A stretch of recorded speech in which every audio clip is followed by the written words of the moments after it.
Hola mis estimados hermanos y hermanas, bienvenidos una semana más a Producciones Baraka. Yo soy Lolo y esta semana vamos a estudiar Proverbios 1 al 4, del 15 al 16, capítulo 22, capítulo 31 y Eclesiastés, capítulos 1 al 3 y de 11 al 12. El tema que vamos a estudiar es: el temor de Jehová es el principio de sabiduría. Y el libro que me ha sugerido es un poco en el recuerdo de lo de Josué: escoge hoy a quien servir. Pero si hay que elegir otro himno, elegiría cómo ser amados. Cómo ser amados, amad a otro, un nuevo... Bueno, ya lo sabéis. Pero bueno, comencemos pues la lección de hoy. Los libros de Proverbios y Eclesiastés a veces son llamados literatura de la sabiduría. Los sabios del antiguo cercano oriente comprendieron la superioridad de la sabiduría sobre el conocimiento, pues ella abarca al conocimiento e incluye también la conducta moral y la comprensión. Una persona no se considera sabia a pesar del conocimiento que pudiera tener si sus hechos no se ajustaban a sus creencias rectas. Como todas las virtudes intelectuales hebreas, la sabiduría es intensamente práctica, no teórica. Básicamente, la sabiduría es el arte de alcanzar el éxito de formar el plan correcto para llegar a los resultados deseados. Su asiento es el corazón, el centro de decisión intelectual y moral. El libro de Proverbios en el Antiguo Testamento es el mejor ejemplo de la literatura de la sabiduría hebrea, proviniendo aparentemente de las experiencias del pueblo, las que hombres sabios epitomaron formando breves reglas de conducta. El libro difiere de los libros de los profetas en que se le puede atribuir su contenido más a las ideas del hombre que a la revelación divina. En cuanto a que Salomón haya sido el autor de los Proverbios, Primera de Reyes 4:33 dice que él expresó miles de ellos, cubriendo todos los aspectos de las relaciones entre la naturaleza del hombre y Dios. Si los proverbios existentes en la Biblia incluye todos los de Salomón o no, y si todos los que se le atribuyen son suyos o no, sería difícil de precisar en este momento. En todo caso, Proverbios capítulo 1 al 9 lleva como título Proverbios de Salomón. En su mayoría están presentados en forma de consejo de un padre a su hijo, pero incluyen también algunos poemas extensos sobre el tema de la sabiduría. Por ejemplo, el capítulo 8, en el que la sabiduría es personificada y no parece ser una diatrata, sino un personaje, un miembro de la Trinidad. Los capítulos 10 al 20 al 22-16 son apropiadamente titulados Proverbios de Salomón, pues contienen solamente dísticos o coplas formales que por definición son proverbios en todo sentido de la palabra. Desde el capítulo 22-17 hasta el fin del capítulo 24 hay una variedad de amonestaciones más largas y máximas sobre asuntos morales y sociales. Los capítulos 25 al 39 también constituyen una unidad llamada Proverbios de Salomón. El capítulo 30 es llamado las palabras de Agur y el capítulo 31 palabras de rey Lemuel. El vocablo proverbio viene de una raíz que parece significar representar o ser como.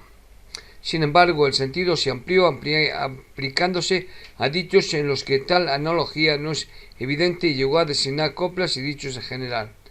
Pero los proverbios contenidos en este libro no son tanto dichos populares, sino el resultado de la sabiduría de maestros que conocían la ley de Dios y aplicaban sus principios a la vida. El libro de Proverbios contiene muchas declaraciones breves pero sabias acerca de cómo vivir una vida piadosa. Aunque el libro se escribió en el antiguo Israel, sus mensajes siguen siendo relevantes en el mundo de hoy. Al estudiar este libro, los alumnos aprenderán sabiduría que les permitirá acercarse al Señor. Por supuesto, los alumnos sois vosotros. El título es Los Proverbios de Salomón, hijo de David. En varios lugares en el libro hay encabezamientos indicando quién es el autor de las diferentes secciones. Así, los proverbios del capítulo 10 se le atribuyen a Salomón y las secciones 22, 17, 24, 23 a los sabios. El 25.1 aparece la siguiente aclaración: También estos son proverbios de Salomón, los cuales copiaron los varones de Ezequías, rey de Judá. El capítulo 30 tiene como encabezamiento palabras de Agur, hijo de Jaque, y el capítulo 31 se le atribuye al rey Nemuel, o más bien a su madre. Según lo registrado en las Escrituras, Salomón enunció o recopiló 3000 proverbios y escribió 1005 cantares. Véase 1 de Reyes 4:32. Parte de la sabiduría de este rey sin duda fue preservada por escritores posteriores y editores del Antiguo Testamento y ahora se encuentra en la literatura de la sabiduría.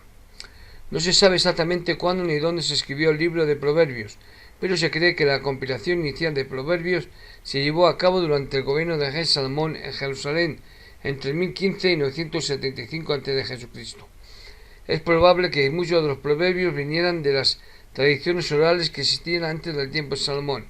Además, algunos proverbios se agregaron después del tiempo de Salomón.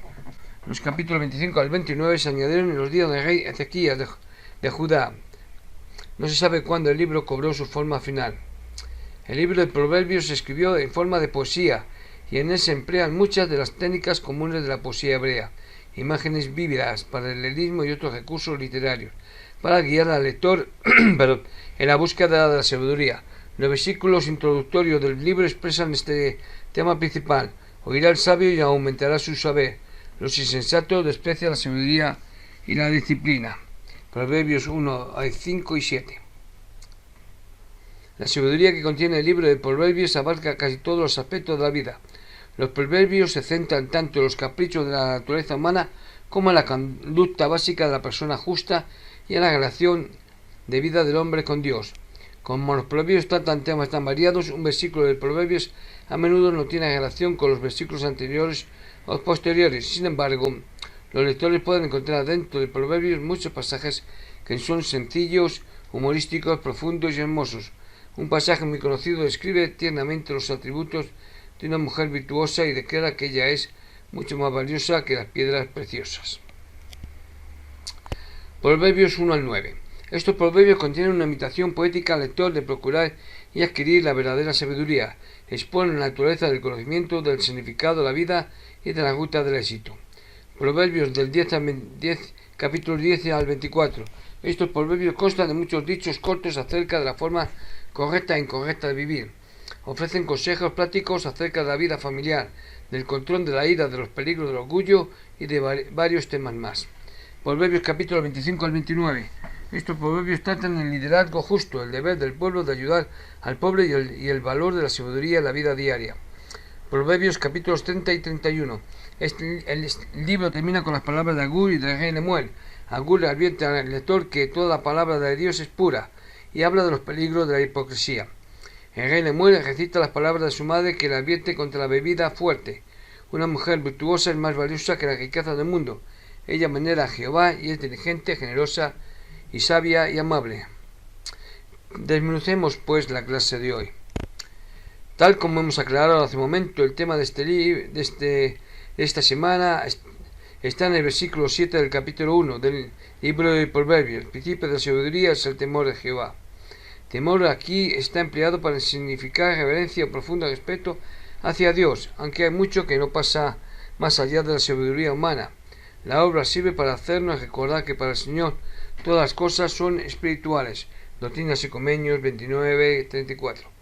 El libro recalca la idea de que aún en la mortalidad, si se consideran en forma apropiada, todas las cosas testifican de Dios.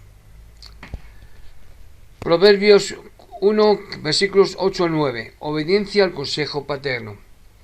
Estos versículos expresan la idea de que la sabiduría obtenida mediante la obediencia al consejo paterno es un hermoso ornamento, corona, en la cabeza y como cadenas, collares en el cuello del individuo.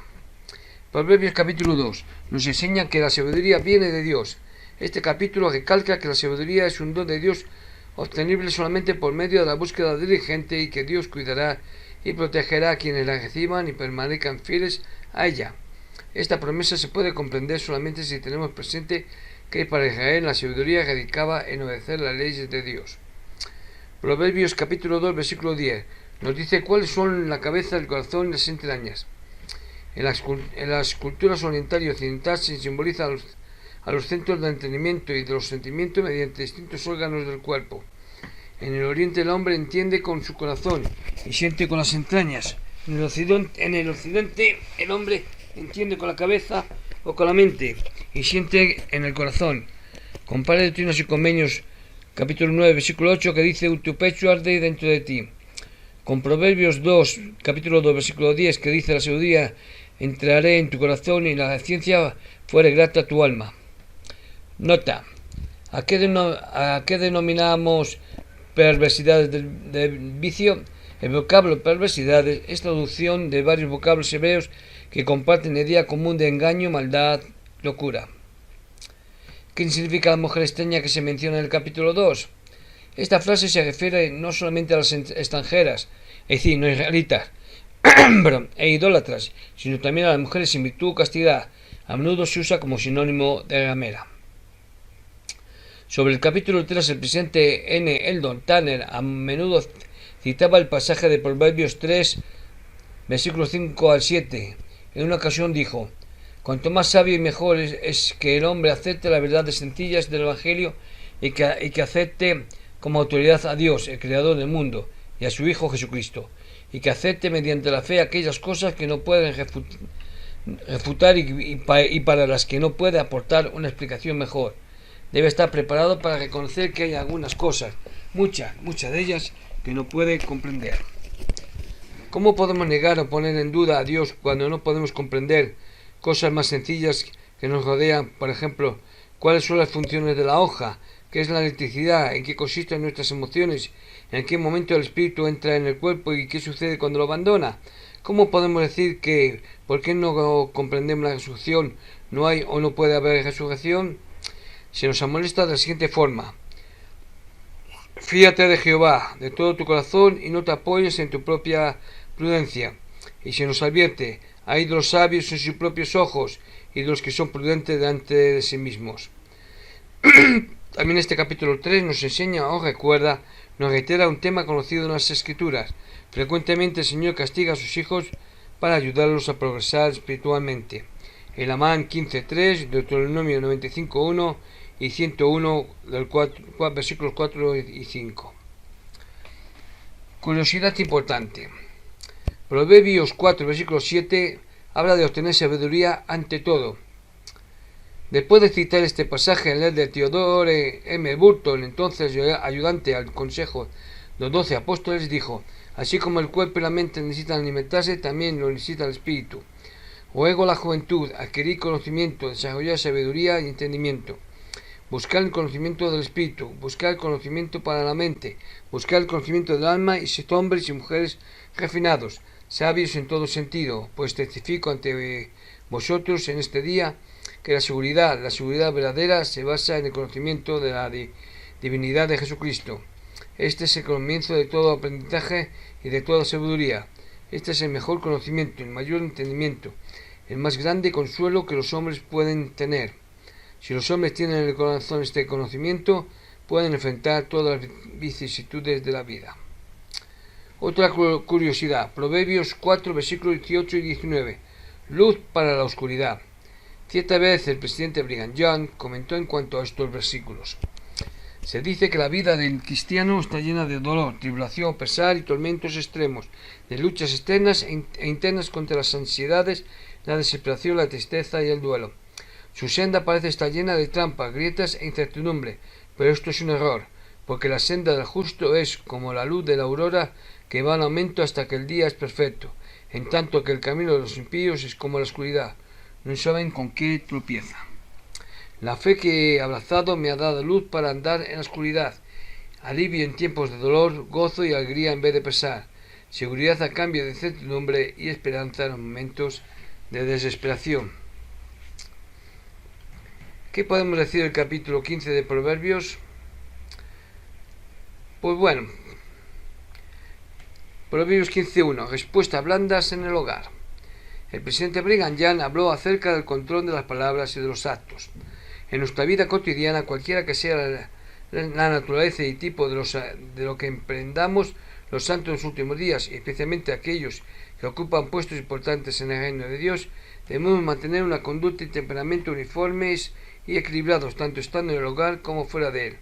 No podemos permitir que los reveses y las circunstancias desagradables amarguen nuestra naturaleza y nos tornen temibles e insociables en el hogar, hablando palabras llenas de amargura y acritud mordaz a nuestras esposas e hijos, cuando tristeza y pesar en nuestra morada, haciéndonos temibles en lugar de amados por nuestras familias.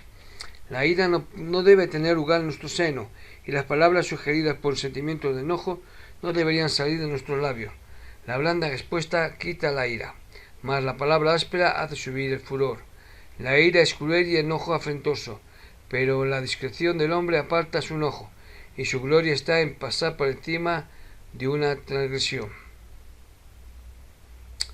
Demasiado a menudo al conversar con una persona aprovechamos la ocasión para decir, dictar o rogar o amenazar.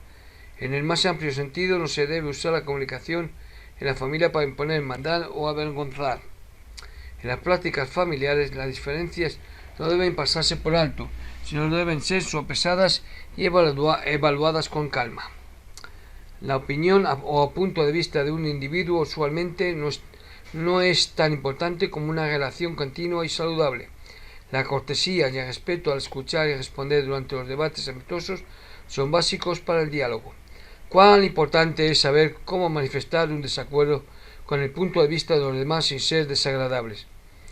Cuán importante es analizar la situación antes de tomar decisiones. John Stephen escribió: he aprendido que la cabeza no escucha nada sino hasta que el corazón ha prestado atención, y lo que el corazón sabe hoy la cabeza entenderá mañana. Proverbios capítulo 15 versículos 31 y 32. La corrección tiene entendimiento. Neal A. Maxwell, entonces comisionado del sistema educacional de la Iglesia, comentó así este versículo: nuestro estilo de vida debe dar lugar a una necesidad de enfrentarnos a la realidad. En Proverbios leemos: el discípulo de Cristo tiene que esperar las amonestaciones de la vida y el sufrimiento, porque este es el sudor que se produce al obrar para lograr la salvación. El sufrimiento está en la agenda de cada uno de nosotros. Ya estamos en el capítulo 16. La riqueza y la gratitud. Se han escrito volúmenes enteros en cuanto a los peligros y las tentaciones de la riqueza, pero esta sencilla declaración resume todo el tema referente a la riqueza y la gratitud. ¿Cómo podemos llegar a ser dueños de nosotros mismos? El presidente David O. McKay a menudo habló a la juventud de la Iglesia en cuanto al autocontrol y dominio personal. En cierta oportunidad dijo: de manera que la elección consiste en subyugar no solamente la materia física a fin de alcanzar el ideal, sino de subyugar vuestras pasiones y apetitos y conquistarlos. Algunos de vosotros decís que se nos habla demasiado en cuanto a obedecer la palabra de sabiduría. ¿Y qué importa? Es una de las mejores lecciones para los jóvenes de todo el mundo y también para los adultos. Sentís la inclinación a participar de ciertas cosas. Resistid, evitad desarrollar un apetito por lo que un día pueda llegar a ser un hábito incontrolable. A medida que desarrolléis la voluntad de decir no gracias, obtendréis fuerza de carácter que vale mucho más que cualquier placer inmediato. Os encargo, joven y señorita, la virtud del autodominio, si es que queréis llegar a tener verdadero control sobre vuestra vida, a fin de lograr el ideal, el desarrollo espiritual de vuestra alma. ¿Cuál es la mejor manera de enseñar a los hijos? Estamos en el capítulo 22. El obispo Victor L. Brown sugirió que Proverbios 22:6 implica que los padres deben vivir en la forma en que quieren que vivan sus hijos. John Billings expresó así este principio: tras criar a un hijo en la senda por la que debe marchar, tú mismo debes seguir ese camino. En la iglesia o donde quiera que vaya, si no tuviéramos problemas con los padres, no los tendríamos con los hijos. James G. Duffin, expresidente de la misión de los Estados Centrales de los Estados Unidos de América, habló acerca de capacitar y enseñar. La enseñanza hace que el hijo comprenda, la capacitación lo lleva a actuar y cada acción crea en él un hábito, el cual, repetido muchas veces, queda arraigado.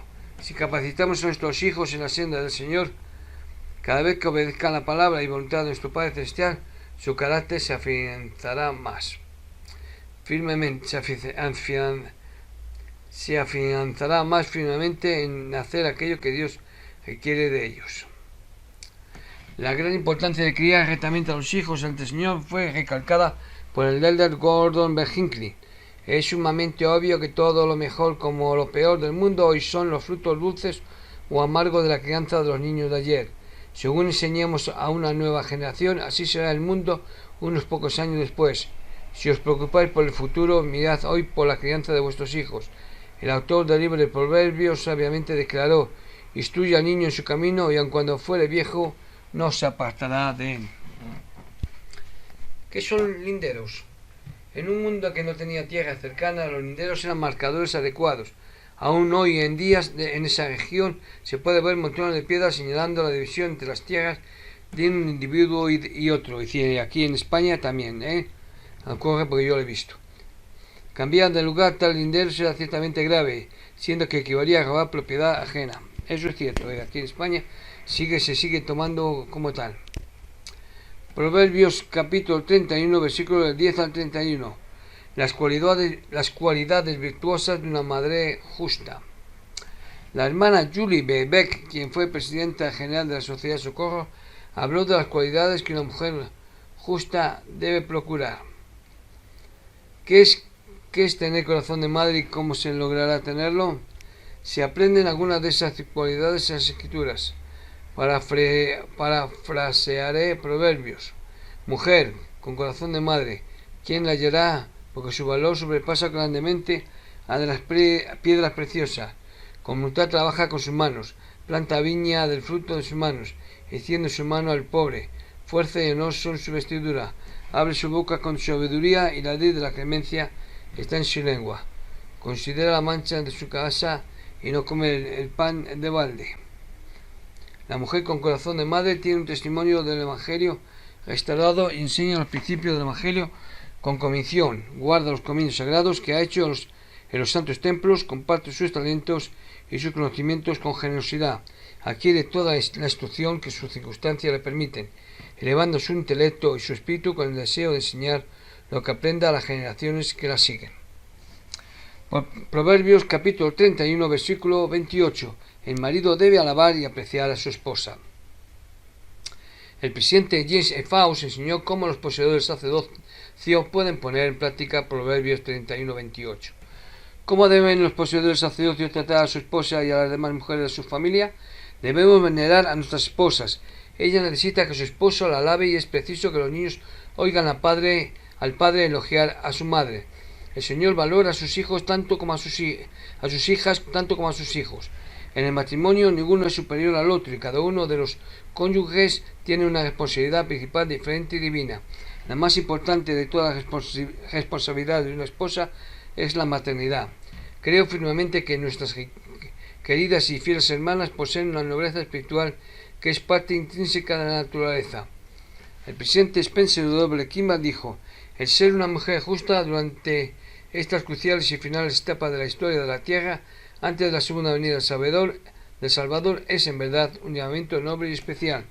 Otras instituciones sociales pueden flaquear y hasta fracasar, pero la mujer justa puede ayudar a salvar el hogar, que puede ser el único refugio que algunos mortales colocan en medio de la tempestad y la contienda. Y recuerden, varones, la mujer no es superior, la mujer está en igualdad de condiciones que el hombre. Tal como dijo aquí los reyes católicos, tanto monta tanto Isabel como Fernando. Pues yo os digo, tanto monta tanto el hombre como la mujer. Bien, libro de Eclesiastés, el mensaje del predicador. Eclesiastés es una traducción al griego del vocablo hebreo koheleth. Esta palabra significa aquel que convoca a una asamblea. A veces se traduce por predicador. El libro de Eclesiastés está compuesto de reflexiones sobre algunos de los problemas más profundos de la vida, según se presentaban al observador. El epílogo establece las conclusiones finales a las que ha llegado el escritor. El autor se describe a sí mismo como hijo de David, rey de Jerusalén. Este libro parece impregnado de un toque pesimista, pero se debe leer teniendo presente una de sus grandes frases claves: debajo del sol, lo que significa desde el punto de vista mundano. El vocablo vanidad también necesita aclaración, ya que, tal como se emplea en Eclesiastés, significa transitorio pasajero, de forma que allí el predicador se lamenta de que, tal como es evidente desde el punto de vista del mundo, nada es permanente. Es de este modo que el lector debe entender los pasajes de capítulo 9.5 y capítulo 9.10, donde se declara que los muertos nada saben y que no hay conocimiento en la tumba. Estas expresiones no deben tomarse como pronunciamientos teológicos en cuanto al alma después de la muerte, más bien son observaciones del predicador en cuanto a cómo las cosas parecen ser para los hombres en la tierra debajo del sol. La parte más espiritual del libro se encuentra en los capítulos 11 y 12, donde se concluye que la única actividad del valor duradero y permanente proviene de la obediencia al mandamiento de Dios, siendo que todas serán examinadas en el juicio que Dios hará al hombre. El nombre de Eclesiastés es una traducción a la palabra hebrea, como hemos dicho, que significa quien convoca una asamblea o simplemente un predicador. En todo el libro, el autor presenta una serie de preguntas en busca del propósito de la vida. Sus preguntas y conclusiones subsiguientes ilustran su propia búsqueda para comprender por qué estamos aquí en la tierra. Conforme estudiamos este libro, podemos aprender también y considerar el propósito de la vida mortal y descubrir con el autor que un día todos tendremos que comparecer ante Dios y ser juzgados. Se sabe poco acerca del autor de Eclesiastés, aparte de su propia descripción como el predicador, el hijo de David, rey de Jerusalén. No está claro cuándo ni dónde se escribió este libro. En Eclesiastés capítulo 1, versículos 1 al 11 y capítulo 12, versículos 8 y 14, en el texto se hace referencia al predicador en tercera persona, lo cual puede indicar que alguien que no era el predicador compiló sus escritos y enseñanzas en algún momento después que se dieron. Eso dificulta aún más el poder saber cuándo y dónde se escribió el libro.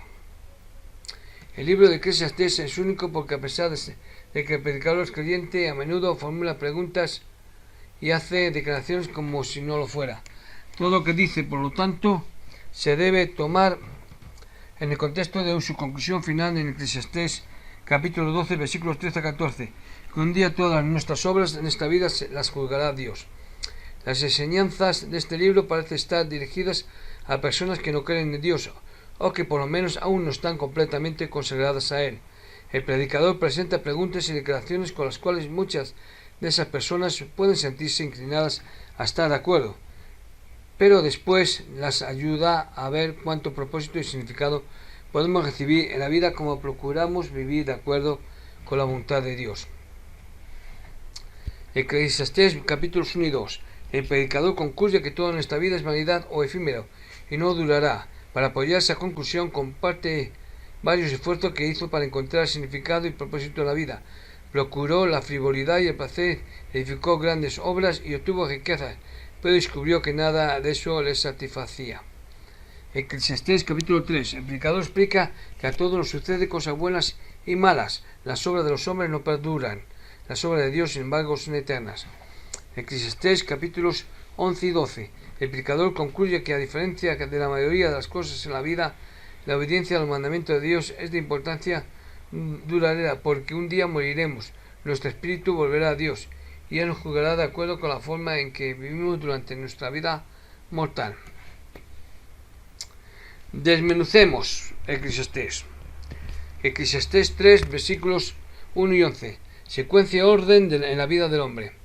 Estos versículos se encuentran entre los que más a menudo se citan del libro de Eclesiastés.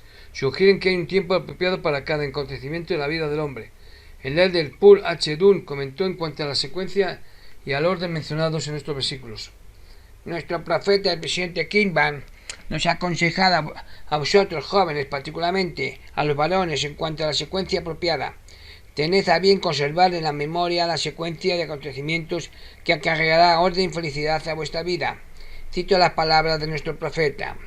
Una persona puede tener todas las bendiciones si se controla y afronta las experiencias en el momento que corresponde. Primero, algunos contactos sociales ilimitados, con el propósito de conocer a otras personas.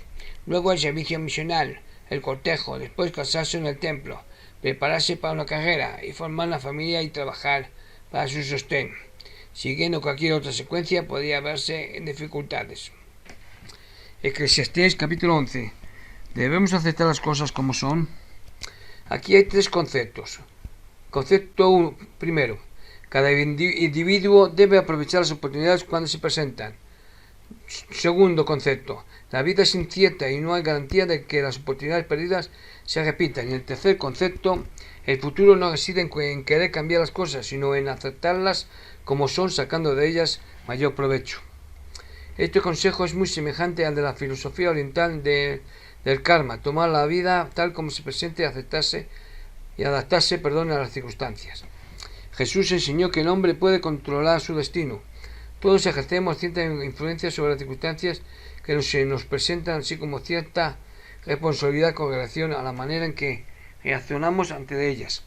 La obligación del individuo está en hacer todo lo que puede y no solamente en resignarse a su porción. Eclesiastés capítulo 11 versículo 1. La ley de la cosecha. El hombre cosecha lo que siembra, esparce la semilla y luego recibe una justa recompensa.